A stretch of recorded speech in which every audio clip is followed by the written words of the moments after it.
Hey guys, so I want to talk about some comments that people left regarding my last video about moving, and just some of the conversations that I've had with friends of mine that are also in the field.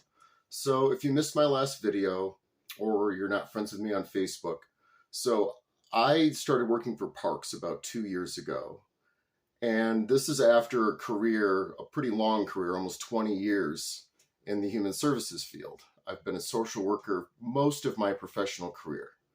Started out working in a group home with at-risk youth and moved on to an agency in Syracuse where I taught HIV trainings for the State Department of Health, and I also taught comprehensive sex ed in the Syracuse City School District.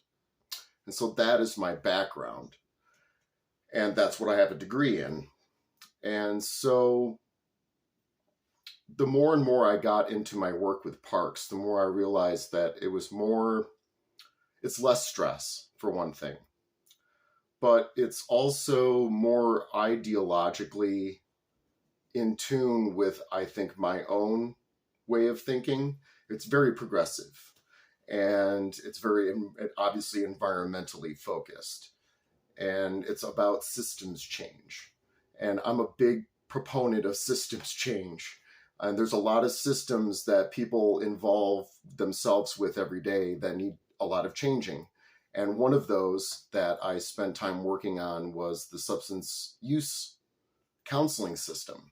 Oasis in New York State used to be it was abstinence only, and it was very solely focused on that and not very person-centered focus, and certainly not focused on harm reduction. And so it's been interesting to watch as I go through the substance use treatment system, how the work that I did with HIV training, because there's a lot of intersectionality with substance use, trauma, and HIV, that it was interesting to see the progression that that agency has been taking over the past 4 years. But just kind of going back to my own experience as a social worker, is that human services agencies are supposed to be the barrier between the person and the state, meaning that they're the buffer. They're the ones that keep you from the bullshit, I think is the best way of putting it. So they buffer you from the bullshit. And so you can just focus on the things that you need to focus on to get better. And that is largely disappearing in the field. And I think that there's a couple of reasons for that. Mostly because, you're not going into human services to make money. You're never going to make a good wage in the human services field. It's largely a work of passion. And we need passionate people in that. We need people that care, that actually give a shit. And it's turning into because they don't treat their people very well, and it's not just low pay. It's morale. It is the fact that a lot of these agencies have grown so large that they've completely lost the plot. And I've watched it happen over the course of 20 years, and I'm just not going to subject myself to it anymore. And I'm not saying that they do a disservice to their clients. The people that work in the field are client focused. And so the clients largely don't see this, but the workers do. And eventually that has an effect on the work that those people are doing with their clients, with their patients, with their participants.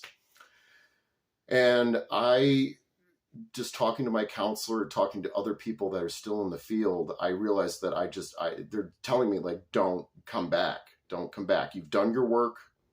You've done what you can. Move on with your life and get better yourself. And I think that that is probably the best advice that I've received from anybody in the field, is to run away from it. And I think if you're considering a position in human services, just know what you're getting yourself into and try to look for something that aligns with your own philosophy and your own ideology, whatever that may be, or you're not going to be happy. And I think that's the best advice that I can give somebody that's planning on entering the field. All right, guys, I'll talk to you later.